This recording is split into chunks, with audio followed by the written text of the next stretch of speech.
Today, let's rank the best M3s BMW has came out with, worst to best. What's up guys, welcome back to another video. And as you guys saw from the title, today we're gonna rank the M3s from worst to best. I did just want to say from the bottom of my heart, thank you guys so much for all the support you guys have been giving me. We are over 450 subscribers, which is just amazing. Road to 500 subs. So with all that being said, here are all the M3s we're gonna rank from worst to best. And let's start for a number 7 spot, and that's gonna be the M3 E36.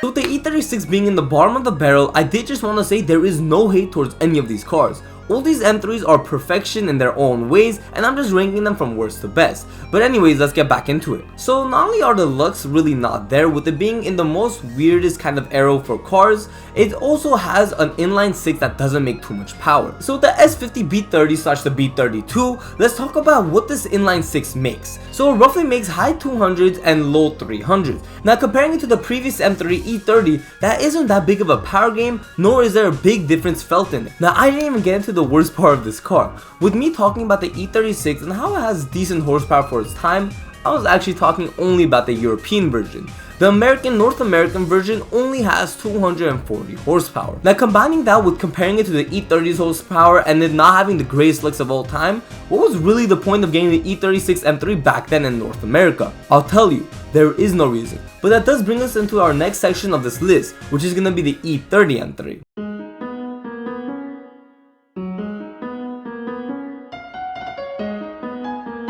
So the previous generation of the E36 M3 is the E30, and this is actually the oldest M3 to ever be made. With this being the first M3 to be made, this also has the least amount of horsepower and the least amount of cylinders to be put inside this car.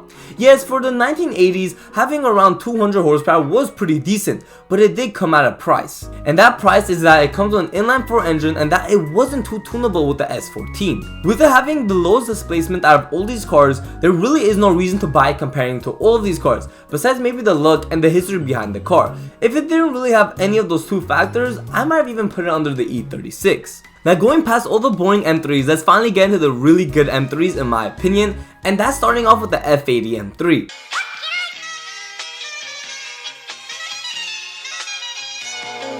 So now this is where it gets a little bit harder on where to rank the M3s in this list. But I do think the F80 M3 does have a perfect place on this list just because of how little it went up compared to the E92 M3, which is the previous generation. Now what I mean by that is the E92 came with a V8, while the F80 went down in cylinders and also barely went up with horsepower. And yes, we could talk about the M3 CS, but I'm not going to get into all those little details. I'm just straight up talking about base model M3 slash M3 comps. But the F80 M3 was genuinely generational whenever it came to its look. I really don't think there was better handling whenever it came to M cars, unless if we were talking about the F series. Because anything that had to do with the F series were just the perfect amount of fun, but the perfect amount of grip. And if you guys don't get what I mean, what I'm trying to say is the F80 whenever you wanted to was able to drift, and whenever you wanted to put it on the track and make it grip, it was able to grip. It wasn't too race car feely, but it wasn't too common traffic feely as well. Now moving on to our next M3, which I am going to consider as a different generation, is going to be the E90 M3. So with the car coming with 4 doors instead of a coupe, the car looks a bit more weird and a bit more compact to my liking. Overall, I don't want to go into too much depth with the S65 engine at the moment because we will get to that once we get to the E90 M3. The only reason why I have it so low on this list is just straight up because of its looks. Now with all that being said with the E90, now let's talk about our top 3, which starts off with our G80 M3.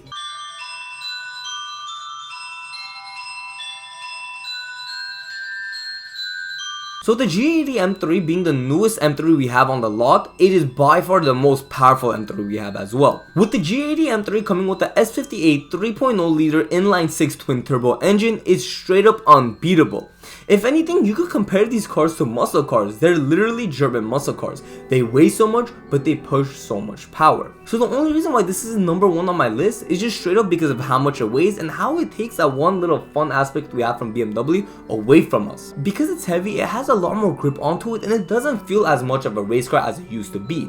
But if you unlock the ECU and you tune it, and this car goes up to insane amounts of horsepower. And now I'm talking like 1500 horsepower, crazy amounts. Anyways, the G80 M3 is pretty much everything the F80 M3 couldn't be. It was reliable, it was a lot more quick, and it's very track oriented. Now talking about track oriented, let's get into the two most track oriented M cars we have on this list. With our number 2 car of course being the E46 M3.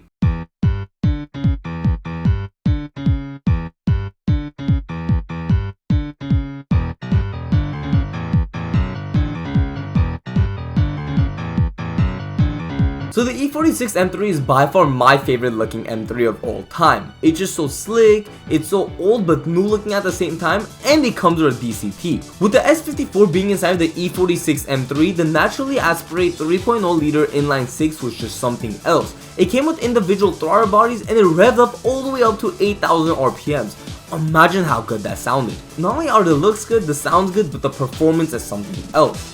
With the E90 M3 being above the E46 M3, it almost matches it, if not beats it in the drag race just because of how strong it is in the low end torque. So the few problems I can really see with this car is it being a little too old for some people's preference, and the S54 is a little bit unreliable compared to some of the other engines we had on this list. But besides that, the E46 M3 is personally my favorite M3, most of all with the E46 M3 GTR. Now all that leaves us to is our number 1 spot, and as you guys can guess it, we're gonna talk about the E92 M3.